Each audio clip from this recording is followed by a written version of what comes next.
जीवनात कधी ना कधी तुम्ही शनीची साडेसाती हा शब्द नक्की ऐकला असेल. काही लोक म्हणतात हा काळ खूप कठीण असतो. काही जण तर या नावानेच घाबरतात. पण खरंच साडेसाती म्हणजे काय असते? ती इतकी वाईट आहे का, की तिच्या मागे काही वेगळं सत्य आहे? आज आपण हे सगळं शांतपणे आणि सोप्या भाषेत समजून घेणार आहोत. सर्वात आधी साडेसाती म्हणजे काय हे पाहूया. तर साडेसाती म्हणजे साधारण 7.5 वर्षाचा एक कालावधी असतो, जेव्हा शनी ग्रह तुमच्या जन्मराशीच्या आधी तुमच्या राशीत आणि नंतरच्या राशीत फिरतो. हा पूर्ण प्रवास साधारण 7.5 वर्षाचा असतो, म्हणून त्याला साडेसाती असे म्हणतात. या साडेसातीचे 3 टप्पे असतात. पहिला टप्पा, मध्यम टप्पा आणि शेवटचा टप्पा. तर आता पाहूया पहिला टप्पा.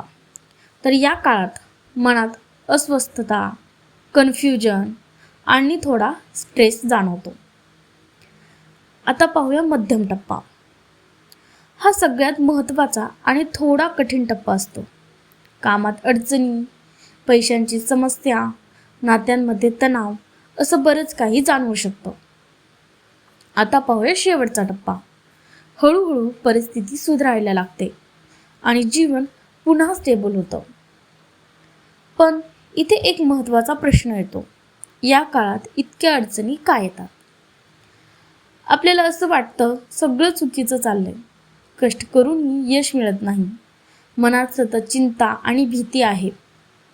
आणि मग आपण विचार करतो, हे माझ्यासोबतच का होतंय? पण आता एक मोठं सत्य समजून घ्या.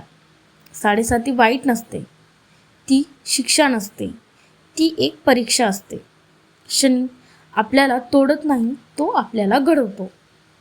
जसं सोने अग्नीत तापवल्यावरच शुद्ध होतं, तसंच माणूसही संकटामधून मजबूत बनतो. हा काळ आपल्याला 3 गोष्टी शिकवतो. पहिली म्हणजे डिसिप्लिन, दुसरी पेशन्स आणि तिसरी म्हणजे कर्माचं महत्त्व. आपण केलेल्या कर्माचं फळ आपल्याला मिळतं आणि शनी आपल्याला हेच शिकवतो. कधी कधी आपण चुकीच्या मार्गावर जातो आणि तेव्हा जीवन आपल्याला थांबवतो. तो थांबवणारा क्षण म्हणजे साडेसाती असू शकते, कारण पुढे काहीतरी चांगलं आपल्यासाठी तयार असतं. मग या काळात आपण काय करावं? तर सर्वात महत्त्वाचं म्हणजे घाबरू नका, मेहनत करत राहा, प्रामाणिक राहा आणि निगेटिव्ह विचारांपासून दूर राहा. या काळात संयम खूप महत्त्वाचा असतो.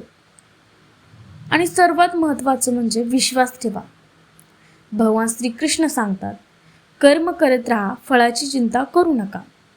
जर तुम्ही तुमचं काम प्रामाणिकपणे करत राहिलात तर योग्य वेळ आल्यावर फळ नक्की मिळेल.